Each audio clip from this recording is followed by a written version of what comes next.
Friends, मैं युवराज दीक्षित और स्वागत है आपका नेट फोरम में। आज हम जो लेक्चर पढ़ेंगे उसका नाम है रिकमेंडेशन सिस्टम बनाना, और ये बहुत ही आसान तरीके से मैं आपको बताऊंगा। इसके लिए मैंने क्या किया है कि सबसे पहले मैंने कुछ डिपेंडेंसीज को इंस्टॉल करना है, तो मैं सब आपके सामने ही करूँगा ताकि आपको दिखाई पड़ता रहे कैसे करना है। ये एक कोड होता है, और इस कोड की हेल्प से आप अपनी फाइल्स को गूगल कोलैब, जो कि एक कोलैबोरेटरी लैब है, उसमें आप इंस्टॉल कर सकते हैं और उसको आप यूज़ कर सकते हैं। फ़ायदा ये होता है गूगल कोलैब को यूज़ करने का दोस्तों, कि उसको यूज़ करने के बाद आप उसे कहीं से भी एक्सेस कर सकते हैं। फॉर एग्जांपल मैंने ये प्रोग्राम जो है वो किसी और लैपी में बनाया था, और मैं आज इसको किसी और लैपी से एक्सेस कर रहा हूँ, क्योंकि मैंने इसे क्लाउड स्टोरेज पर सेव कर रखा है। गूगल एक क्लाउड स्पेस आपको प्रोवाइड करता है। तो ये कुछ इसकी कुछ फाइल्स हैं जो मैं उसको रन करवा रहा हूँ। अगला है ऑथेंटिकेशन का। ऑथेंटिकेशन करूँगा तो ये मुझसे ऑथेंटिकेशन मांगेगा कि मैं एक जेन्युइन यूज़र हूँ कि नहीं हूँ। तो then I will click on the link, and from link I will get I have to choose my account, which is of course Raj Dikshit, and from there I will go to अब से allow, और allow करने के बाद ये मुझे एक link भी देगा। बस मैं वहाँ से कॉपी करूँगा, उसके बाद इस लिंक को यहाँ पे पेस्ट कर दूँगा। पेस्ट करने के बाद मैं एंटर प्रेस करूँगा। एंटर प्रेस करने के बाद मैं ऑथेंटिकेट हो गया। ठीक है, फिर मैंने क्या करा है, देखिए हमें movie.csv क्या है कि movie.csv फाइल है वो मैंने ऑलरेडी गूगल ड्राइव में सेव कर रखी है, और उसकी आईडी मैंने यहाँ पे लिख रखी है। जब आप राइट क्लिक करते हैं किसी फाइल को, तो आपको वो गेट शेयरेबल लिंक दे देता है, वो आपको वहाँ पे प्रिंट करनी होती है। ये मैंने इसको मैं movie.csv चला दी है, मेरी ये भी अपलोड हो गई। एक फ़ाइल मेरे पास रेटिंग है, मैं दिखा दूँगा कैसी हैं फाइल्स आपको अभी, क्योंकि तभी आपको समझ में आएगा कि रिकमेंडेशन सिस्टम कैसे काम करता है। पहले मैं सारी फाइल्स को अपलोड कर लूँगी एक बार। उसका मैंने text.csv को भी मैंने अपलोड कर लिया है। ठीक है, आइए देखते हैं यहाँ पे फाइल्स कैसी हैं। देखिए मैंने यहाँ पे 3 फाइल्स यूज़ करी हैं। पहली है movie.csv, इसे मैं खोल लेता हूँ। देन हमारे पास rating.csv है, इसे भी मैंने खोल लेता हूँ एक साथ। और तीसरा है text.csv। ठीक, तो अब मैं इसको इस वाली विंडो को यहाँ बंद कर देता हूँ, ताकि ये विंडो मेरी थोड़ी सी बड़ी हो जाए। इसके बाद देखिए अब दोस्तों, सबसे पहले movie.csv इंपॉर्टेंट फाइल है। इसमें क्या है कि मूवी आईडीज़ दे दी हैं मैंने। ज़्यादा बड़ा डेटा नहीं बनाया है, ताकि छोटे डेटा में चीज़ें थोड़ी क्लियर हो जाती हैं और थोड़ा सा आसानी से समझ में आती हैं। ठीक है, तो इसमें मैंने क्या करा है, इसमें मैंने कुछ मूवीज़ बनाई हैं। मूवी आईडी दी है। मूवी आईडी 1 है साजन, कैसा जॉनर है उसका, रोमांस एंड ट्रेजिडी। वक्त बनाई है रोमांस एंड हॉरर। जिगर, एक्शन एंड रोमांस। चांदनी, इस तरीके से मैंने कुछ मूवीज़ बनाई हैं, एंड यहाँ पे मैंने उनके जॉनर्स लिखे हैं। तो टोटल ये जो है वो आपके, मैं 25 कर दूंगा तो सारी मूवीज़ दिख जाएंगी मेरी, क्योंकि मेरे पास कुल 15 मूवीज़ हैं, उनका मैंने इनका यहाँ पे जॉनर बनाया है। ठीक, सिमिलरली मेरे पास rating.csv फाइल भी है, जिसमें कि यूज़र आईडी और मूवी आईडी है। यूज़र आईडी मतलब एक यूज़र है, जो कि मैं भी हो सकता हूँ, आप भी हो सकते हैं। यहाँ पे मैंने नॉर्मल आईडीज़ ली हैं। नॉर्मली जो है वो आपकी जो ईमेल आईडीज़ होती है, वो रिकमेंडेशन सिस्टम बनाने के लिए यूज़र आईडी के तरीके से यूज़ करी जाती है, क्योंकि वो यूनिक होती है। ठीक, अब दोस्तों क्या है कि यूज़र आईडीज़ जो है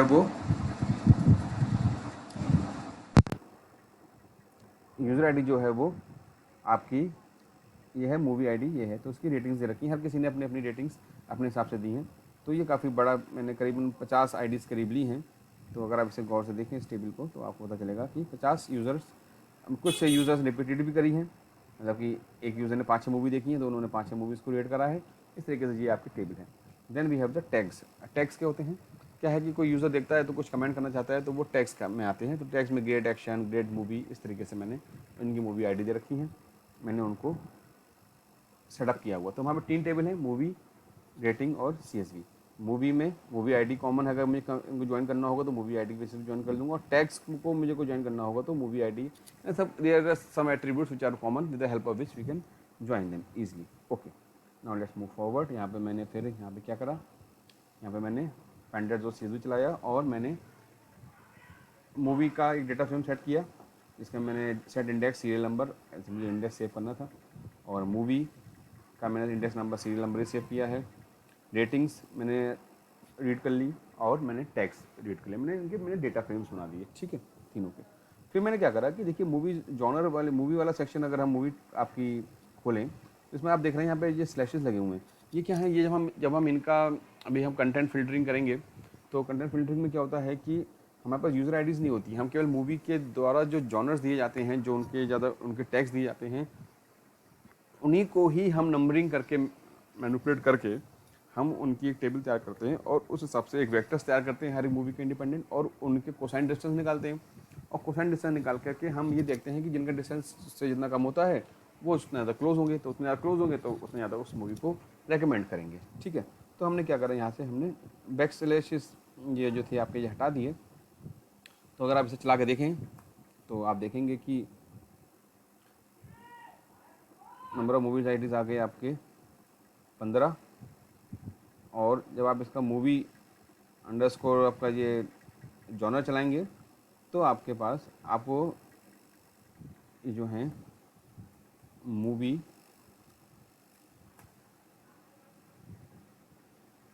जॉनर चलाएंगे तो आपको देखिए यहाँ पे इन्होंने सब जो है आपके बैक स्लैश से सारे हट गए हैं। ठीक है, तो आइए आगे चलते हैं। अब हम क्या करेंगे, हमने ये कहा कि भाई ऐसे तो कोई भी यूज़र आकर के अपना वो वैल्यूज़ अपने रेटिंग्स दे देगा, तो कम से कम उसको जेन्यून यूज़र तो हो। तो जेन्यून यूज़र होने के लिए हमने क्या करा, हमने कम से कम 2 मूवीज़ कम से कम लाइक करी हो।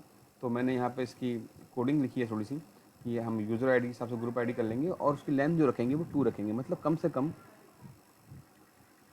से कम जो है यूज़र ने 2 मूवीज़ तो रेट करी हो। 2 से कम करी होंगी तो हम उनको रेटिंग्स में यहाँ पे नहीं लेंगे। तो हमने इस हिसाब से हमने पूरा ये कोड लिखा हुआ है। ठीक है, उसके बाद हमने उन मूवीज़ की लिस्ट बनाई केवल जिन्होंने रेटिंग्स 2 से ज़्यादा करी है। ठीक है, ये वो मैंने कोड रिपीटेड दोबारा लिख दिया है, उससे कोई फ़र्क नहीं पड़ता। तो मैंने यहाँ पे इसको चला कर देख लेता हूँ। अब देखिए वो लिस्ट आ गई, यूनिक मूवी की लिस्ट आ गई जो कि सारी रेटिंग हुई हैं। कोई ऐसी मूवी तो नहीं रह गई जो कि लिस्ट नहीं है, जो कि रेट ना हुई हो। तो हमें पता चला कि सारी मूवीज़ ही एक बार कम से कम 2 बार रेट हुई हैं, तो ये अच्छी बात है, सारी मूवीज़ रेट हो गई हैं। अब क्या करा, now we have to update our movie data set by using ID and those movie ID which has at least 2 users have rated. कम से कम 2 यूज़र रेट करी हो, हम वो मूवीज़ हम निकालेंगे। तो उसके लिए हमने क्या चलाया, मूवी इक्वल टू मूवी को हमने अपडेट कर दिया कि इस मूवी आईडी जो ऊपर आई है, ये जो मूवी आईडी आई है, इस मूवी आईडी में कम से कम वो मूवीज़ होनी चाहिए, यानी कि कम से कम वही मूवीज़ हम सेलेक्ट करेंगे जो कम से कम 2 बार रेट हुई हो। तो ये हमने चलाया, तो हमारा जो मूवी टेबल थी उसकी जो मूवी टेबल के अंदर जो मूवी आईडी कॉलम था वो अपडेट हो गया, वही मूवीज़ आई जो कम से कम 2 बार चली थी। ये एक मैपिंग फ़ाइल है दोस्तों। मैपिंग फ़ाइल क्या करती है, मैपिंग फ़ाइल जो है वो सिंपली जो आपकी मूवी आईडी है, मूवी आईडी को मूवी टाइटल से मैप करके एक मैपिंग फ़ाइल बनाती है। आइए देखते हैं कैसी होती है ये कुछ नहीं, मूवी आईडी और मूवी नेम को हमने सिंपली मैप कर दिया है। आगे हमारे पास ज्वाइनिंग करने के काम आएगा। Now then we move forward and we merge data sets which contain genre and tags by containing and description. क्या करा हमने यहाँ पे कि हमने एक मिक्स्ड एक डेटा सेट लिया, इसमें पीडी डॉट मर्ज किया हमने, क्या, मूवी और टैग्स को। किसके बेसिस पे, मूवी आईडी के बेसिस पे। क्यों कर सकते हैं हम ऐसा, बिल्कुल कर सकते हैं, क्योंकि हमारे पास मूवी और टैग्स के बीच में हमारे पास मूवी आईडी जो है वो एक कॉमन एलिमेंट है, यूज़र आईडी भी है, लेकिन हम यहाँ पे मूवी आईडी बेसिस पे कर रहे हैं। क्यों कर रहे हैं, क्यों कर रहे हैं हम लोग, because we are here using the concept of content filtering. हम कंटेंट फिल्टरिंग को जो है वो यहाँ पे यूज़ कर रहे हैं, इसलिए हम जो है वो यहाँ पे मूवी आईडी को यूज़ कर रहे हैं। ठीक है,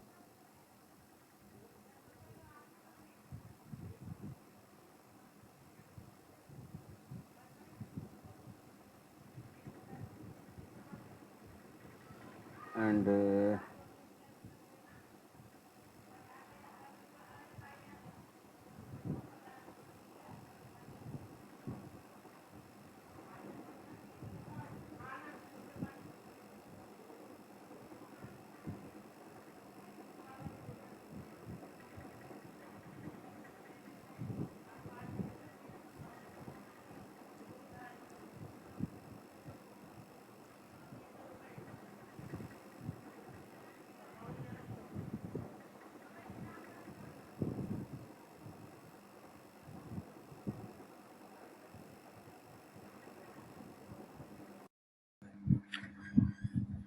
so dear friends, earlier there was the network problem due to which video got interrupted. We were here in the movie table where the movie table got updated by using those IDs which have been rated by more than 2 users at least, right? So what we have tried to do is that in this particular frame we try to gather only those movies which have been rated by at least 2 users, right? Means that the length of rating of a particular movie would be at least 2. Okay, so only those movie IDs I have taken. So why I did that? I did that to make sure that Lucy, or we can say that those user IDs should be avoided, and those ratings should be avoided which are just being rated in a very casual way. And this movie list, this movie ID contain only those movies for which at least there have been more than 2 users rated the movie. And that's why I have used this is-in function. Is-in function will going to collect only those movie IDs which are there in the movie ID. Sometimes it may happen that there are some movies which have been not rated more than twice, just rated for once, then they will simply be avoided. But since in this particular table which I have mentioned earlier also, let me open it out. Movie and rating and tags, then let's close it out. I don't want this particular thing. Okay, so now I only want in movie table, I only want those movie IDs which are being rated by at least two users, right? And it is being there. But eventually what happened that in this particular data, since it is a very short data, I have told you earlier also, the total number of all the movies have been at least rated by 2 users. That's why all the movie IDs are appearing here. Okay, so I don't think that this is going to give any type of problem here, right? So now this is mapping file. Mapping file I have told you earlier, just to map the movie IDs with the title. Okay, so now I would like to run it out. It is working. Mixed.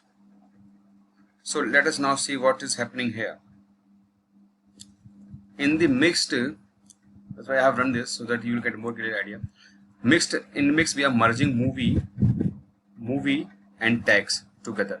Now look at the movie and tag. Movie is this contains genre and all these activities, and tag have also this tag activities. Tags I have already told you that they are some particular casual words which are being given by users while rating the movies, and I am merging them using the movie ID. How left? Left means I want to indulge all the tags. I don't want to left any tag, right? So mixed means mixed dot drop user ID. I have dropped these user ID. The reason is that I don't want user ID because this is content based filtering. So I have one movie ID and I have this one tags, all the tags. Now you can see that when I have done this particular query using group by clause and grouping using movie ID, then you can see that I have number of movie IDs which are occurring. Let's take 25.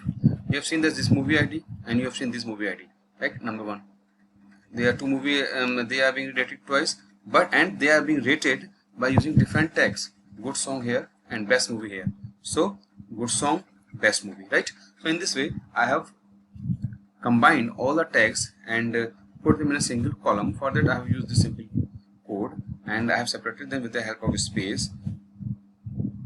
Why I have used this? Because these all will going to come in a particular column, and all movies will going to come in particular rows, and they will going to give you a matrix when I will use TF-ITF. Okay, so mix one is giving me what? Mix one is giving me the movie ID and the combination of all the tags, and giving me the unique movie ID and all the tags combined in a one particular row, right?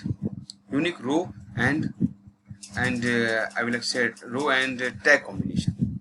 Now here what I will do, I will going to look at first I will run it. So I have done it. You will see that Now earlier it was not showing in a nice way, so I have used this data frame to show it in a right way, right? So movie ID and the tags, movie ID and the tags, you can see that I have combined them. Let us say that 3 and 3. What is written here? Fighting movie, good song, fighting movie is great. Cool movie, fighting movie, good song, fighting is great, and so on and so on. It is a long list. Now creating a metadata, that first I have run this so that you will get an idea about the output, and then you will get. So I have whatever was the output, I have just summoned into a particular data frame. So I have merged movie and mixed. Mix was earlier, movie and mix. Why I have merged movie and mix? Because in movie I was having the genres, and genres are separated. I have already separated them by using that string.replace. So I have merged movie and this tag, this mixed one, and then finally I have attached them and created a metadata, which is a combination of genre and the tags. So genre and tag have been combined together. X is equal to 1 means combining them column wise. What I have got, I've got movie ID, title, and metadata. This is a good metadata, right? But look at this output. Look at this. Movie ID 1 has romance. Movie ID 1 has romance, and then tragedy. Okay. Then this one is taken from the above one data frame, right? Okay. Then this will, we have got a metadata in final. So final data frame consists of movie ID, title, and metadata, right? Now we have feature engineering. Feature engineering means that we are going to extract the important features, and we are not only going to extract the important features, we are going to numeralize them, because numerals is because the quantitative analysis is very important when we talk about the data analysis, because words will not going to give us any type of consolidated information. So we have what we have used in here. We have TF-IDF vectorization. This you have to learn. This is there in sklearn feature में होता है TF-IDF vectorization, and we have uses this, and we have got a final metadata. So let's see the output first. So in the output we have got movie 1 और उसके जितने भी ये components हैं ना, अब ये component पता है क्या होंगे? ये होंगे romance, tragedy, good, best, horror, comedy, and all these keywords, which all the words which were there in tag and genre, they all one placed together. And now we are seeing that which word is occurred in which movie ID where. Okay, so we will got this particular.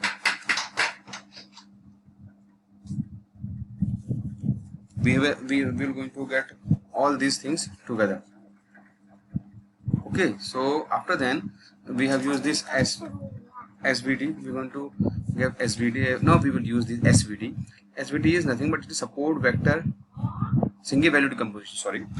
Now what is the role of this single value decomposition? Single value decomposition का role क्या होता है? सबसे पहले आप देखिए TF-IDF क्या होता है. TF-IDF में हमने क्या करा कि हमने जितने भी important जितने भी सारे वर्ड्स थे, जितने भी वर्ड्स है, ये जितने भी जॉनर्स में आए, जितने भी टैग्स में आए, सबको हमने एक कॉलम में, सबको कॉलम में अलग अलग लिख लिया. उनके नीचे उनकी मूवीज हो गई. अब वो जितनी बार वो रेकर हुए, उसका मैथमेटिकल कंप्यूटेशन करके हमने उनकी मैट्रिक्स तैयार कर ली. यानी कि मूवी आईडी एक वेक्टर है, उसके सारे कंपोनेंट्स हैं. ठीक. फिर एसवीडी सब सिंगल वैल्यू कंपोजिशन करा. इसमें हमने कितने कंपोनेंट्स यहाँ पे लिए? 10. अब मैं आपको बताता हूँ थोड़ा सा सिंगुलर वैल्यू डिकम्पोजिशन के बारे में. देखिए सिंगुलर वैल्यू डिकम्पोजिशन जो होता है वो हम इसलिए यूज करते हैं दोस्तों, ताकि हम अनयूजुअल कंपोनेंट्स को रिड्यूस कर सकें. जब सिंगुलर वैल्यू डिकम्पोजिशन होता है वो डिवोट होता है यू, सिग्मा और बीटी में. ठीक है, 3 मैट्रिसेस होती हैं हमारे पास. ठीक. यू यूजर आइटम्स के लिए होता है, सिग्मा जो है वो आपका डायगोनल मैट्रिक्स होता है, और वी जो है वो आपका जनरलाइज मैट्रिक्स होती है, जो कि आपके रिलेशंस जो कि आपकी रिलेशन बताती है आइगन वेक्टर्स और जो आपके डायगोनल वेक्टर्स होते हैं उनके बीच का. ठीक. तो हमने क्या किया कि हमने देखा कि हमने यहाँ पे केवल 10 कंपोनेंट्स लिए. हमने देखा कि क्या 10 कंपोनेंट्स में वेरिएंस में फर्क आ रहा है कि नहीं आ रहा है. क्योंकि जब हम एसवीडी लेते हैं, एसवीडी में हम जब लैम्डा को अरेंज करते हैं तो हम लैम्डा को हम डिक्रीजिंग ऑर्डर ऑफ वेरिएंस में एडजस्ट करते हैं, डिक्रीजिंग ऑर्डर वेरिएंस में पढ़ाते हैं. ठीक है, तो आपको और क्लियर हो जाएगा जब आप लोग एसवीडी पढ़ेंगे. ठीक है, एसवीडी इसलिए पढ़ा जाता है बेसिकली डेटा साइंस में, ताकि हम जो अनयूजुअल कंपोनेंट्स हैं उनको रिड्यूस कर सकें in the order of decreasing order of variance. भाई हमने एक कंपोनेंट लिया, दूसरा कंपोनेंट लगाया, तीसरा कंपोनेंट लगाया, तो अब जितने ज़्यादा वेरिएंस हम एक डिक्रीजिंग ऑर्डर वेरिएंस में लगाते हैं, और शुरू के जितने भी ज़्यादा हम कंपोनेंट्स वो उठा लेते हैं जिनमें वेरिएंस में फर्क आ रहा होता है. नहीं बदलाव तो हो रहा हो, वेरी तो कर रहा हो, वेरी नहीं कर रहा तो उस कंपोनेंट को रखने का फायदा क्या है. तो हमने 10 कंपोनेंट लेकर के देखा, आप कितने भी ले सकते हैं, कि क्या वेरिएंस आ रहा है, क्या वेरिएंस स्टेबल हो रहा है। तो हमने जब लिया तो हमने देखा कि इसको देखिए यहाँ थोड़ा समझिए कि जब हमने 2 कंपोनेंट लिए तो बहुत वेरी करा, 4 में भी वेरी करा, 8 में भी किया, और 8 के बाद थोड़ा सा स्टेबल हो रहा था, 10 तक काफी स्टेबल हो गया है। उसके बाद ये एक लंबा सा कर्व ले लेगा और ज्यादा वेरी नहीं करेगा। तो हमने कहा ठीक है साहब, ये हमारा काम हो जाएगा। तो हमने 10 कंपोनेंट लिए, आप 12 भी ले सकते हैं, कितने भी कंपोनेंट ले सकते हैं। फिर हमने ये फाइनल एक मैट्रिक्स बनाई। अब इस मैट्रिक्स को हम आइए देखते हैं कि एसवीडी ने कैसी मैट्रिक्स बनाई है। ये हमारा एसवीडी से यू सिग्मा और वीटी का, उनको आपस में मल्टीप्लाई करके ये पूरी मैट्रिक्स उनकी आई है, जिसमें ये आपका एक साजन एक वेक्टर है, उसके ये कंपोनेंट्स हैं, वक्त है।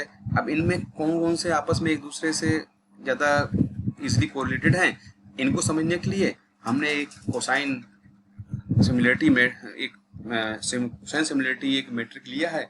We have taken this metric to calculate the cosine distance। उसके लिए मैंने ये छोटा सा कोड बनाया है जो कि कोसाइन सिमिलरिटी को आपका निकालेगा।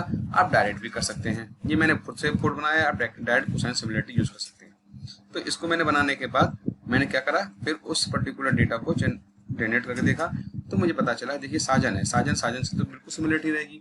उसके बाद इस पर्टिकुलर कंटेंट फिल्टरिंग के हिसाब से साजन के लिए बेस्ट रिकमेंडेशन है गंगाजल, फिर याराना, फिर जिगर, इस तरीके से रिकमेंडेशंस सबके आए। वक्त के लिए वक्त ही है, वक्त के लिए अगला बेस्ट रिकमेंडेशन रहेगा हम, जो मैंने उसको डेटा प्रोवाइड करा है उस हिसाब से ये रैंडमली ये आपका प्रेफरेंस दे रहा है। तिरंगा मूवी है, उसके लिए आपको आग दे रहा है, सौदागर दे रहा है, इस तरीके से रिकमेंडेशन दे रहा है। तो ये पूरा कंटेंट बेस्ड फिल्टरिंग पे बेस्ड वर्क था, और इसमें हमने यूजर रेटिंग्स यूज नहीं करी, हमने केवल इसमें जॉनर्स यूज किए हैं और टैग्स यूज किए हैं। हमने इसमें 2 तरीके के कंपोनेंट्स यूज किए हैं मैथमेटिकल एनालिसिस के लिए।